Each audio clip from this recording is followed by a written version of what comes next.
Irmãos e irmãs, paz e bem, hoje dia 23 de novembro, nós vamos hoje concluir então o capítulo 17 dos Atos dos Apóstolos, nesta nossa jornada bíblica. Abramos nosso coração para acolher então esta palavra.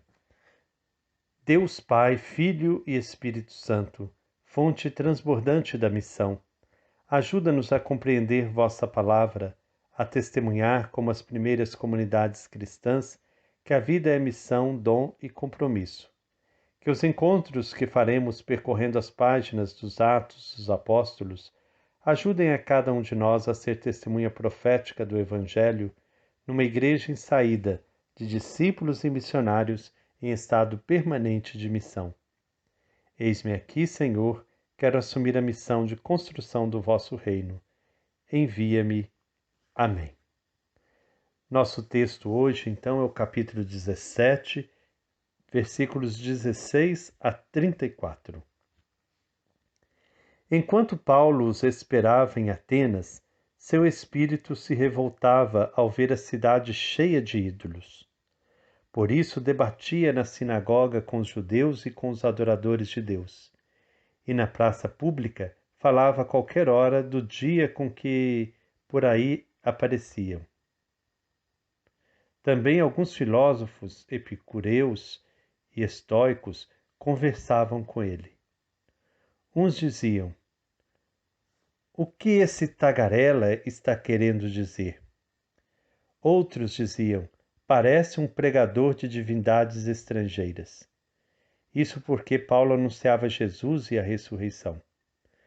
Tomando Paulo consigo, eles o levaram ao Areópago, dizendo: "Podemos saber qual é essa nova doutrina que você está apresentando? Pois as coisas que você diz soam estranhas para nós e por isso queremos saber o que significam." Realmente, todos os atenienses e os estrangeiros aí residentes não passavam tempo em outra coisa senão em contar ou escutar as últimas novidades.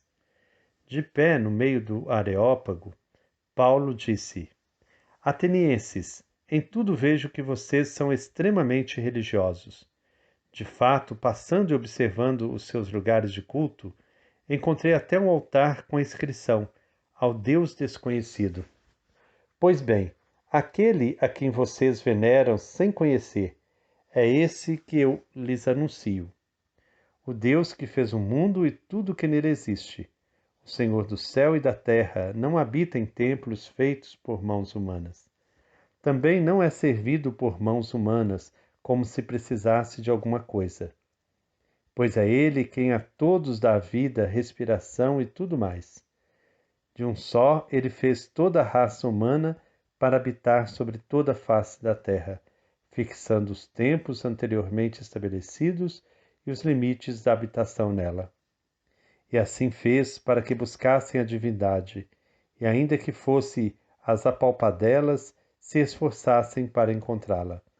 Pois Deus não está longe de cada um de nós, já que nele vivemos, nos movemos e existimos, como alguns de seus poetas, aliás, já disseram, pois também nós somos da estirpe de Deus.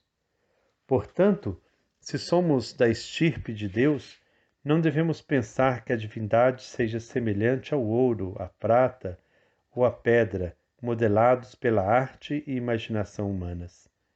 Deus, porém, não levando em conta os tempos da ignorância, agora convida todos os homens em toda parte para que se arrependam, pois ele estabeleceu um dia em que irá julgar o mundo com justiça, por meio do homem que ele mesmo designou e a quem deu crédito diante de todos, ressuscitando-o dos mortos.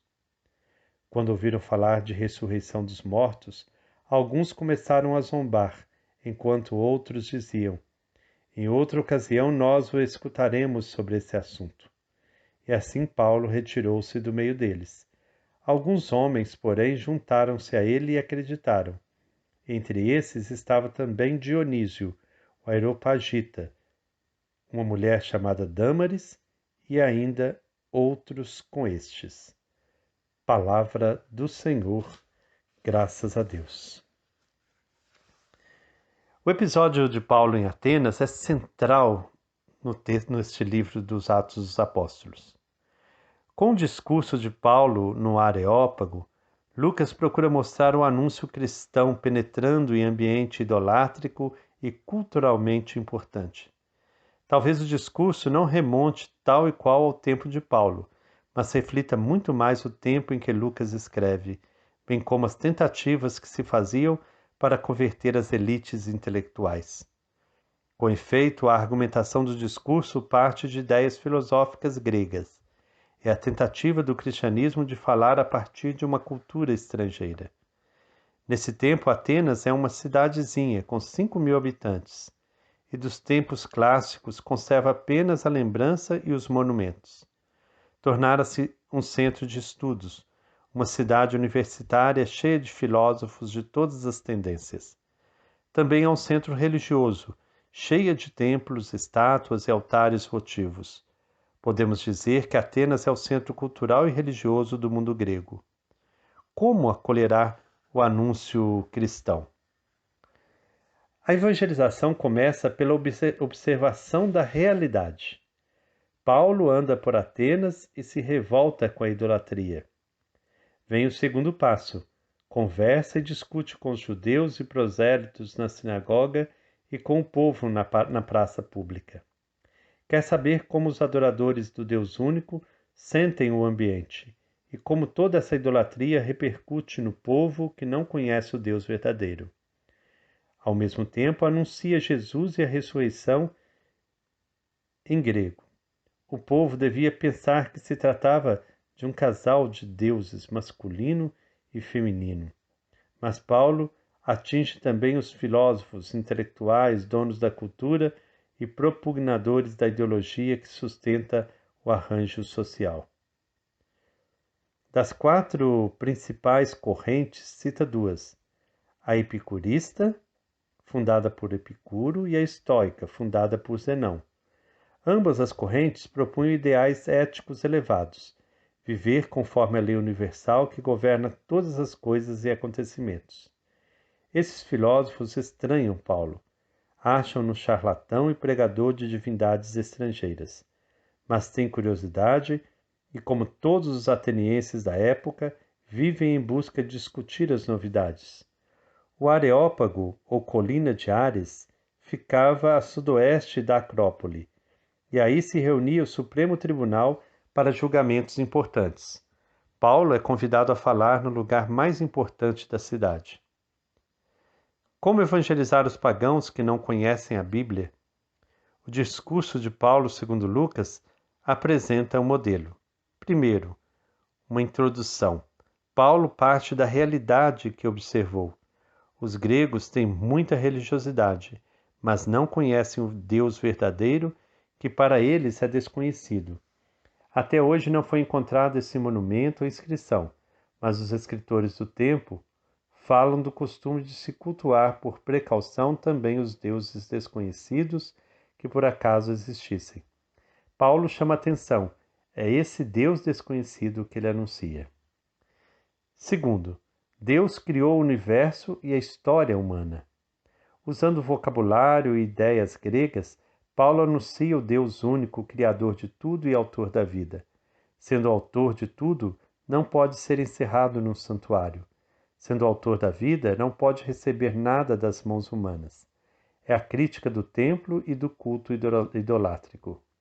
Tudo isso é dito de modo a aproximar as ideias já concebidas pelos filósofos e as revelações contidas na Bíblia. Terceiro, finalidade da vida humana. Toda obra criadora tem como finalidade o homem buscar a Deus. Sendo o universo e a história criações de Deus, o homem pode descobrir a Deus nas realidades e acontecimentos, como que apalpando, pois tudo testemunha a presença e a ação de Deus. É como se a humanidade habitasse no meio divino. Nele vivemos, nos movemos e existimos. Ou seja, a presença e a ação de Deus penetram e permeiam toda a realidade. Mais ainda, Paulo cita o poeta grego Arato de Solos. Somos da raça do próprio Deus, somos da estirpe do próprio Deus. o que aqui aparece como clara alusão ao Gênesis, a humanidade criada à imagem e semelhança de Deus. Se somos da raça do próprio Deus, não tem sentido adorar coisas, mesmo que sejam preciosas. A única imagem mais próxima de representar verdadeiramente o Deus vivo é a própria humanidade. Prestar culto às coisas, ídolos, é, portanto, degradar a Deus e a si mesmo. Quarto, anúncio e convite à conversão. Pondo fim aos tempos da ignorância, Deus anuncia o Evangelho a todos o arrependimento. Arrependimento do quê? Não se diz, mas levando-se em conta o que foi falado antes, trata-se de deixar a idolatria para se converter ao Deus vivo. A vida humana verdadeira se manifesta quando o homem reconhece e aceita o Deus verdadeiro. Este é o julgamento, a manifestação da verdade de cada um e de todos. Todos recebem a chance de descobrir a qual Deus adora e compreender que a vida sempre é reflexo do Deus que se cultua. Um Deus falso produz uma vida falsa. Como se realizará o julgamento? Através de Jesus, o homem que Deus designou e creditou diante de todos, ressuscitando-o dos mortos. Em outras palavras, Jesus revelou o Deus verdadeiro e também o que deve ser a vida do homem verdadeiro, a imagem e semelhança desse Deus. Dessa forma, ele se torna o juiz, manifestando a verdade e o destino de cada um. Não de forma fatal, mas com a chance da conversão, de mudar de culto de vida. Dessa forma, Paulo estava propondo vida nova aos atenienses, deixar os ídolos para servir ao Deus vivo. A ressurreição de Jesus é o selo de crédito que Deus conferiu a todo o seu testemunho, vivido até a morte. Cada um pode agora espelhar-se em Jesus, porque ele é a imagem do Deus e do homem verdadeiro. Doravante, o Deus verdadeiro é o Deus de Jesus, e o homem verdadeiro é o homem segundo Jesus. A ressurreição é a grande novidade do anúncio. Os gregos entenderam bem e rejeitaram a mensagem, caçoando com desprezo. Acontece o mesmo que acontecera com Jesus em Nazaré. Diante da rejeição, Paulo se retira, como fizera Jesus. Nem tudo, porém, foi em vão. Alguns acolhem o anúncio e se convertem. Lucas, segundo o costume, só cita o nome de pessoas importantes. Dionísio, o Areopagita, devia ser o funcionário municipal para a educação e a cultura. Dâmaris era certamente uma dama de grande influência da cidade. Fica o problema.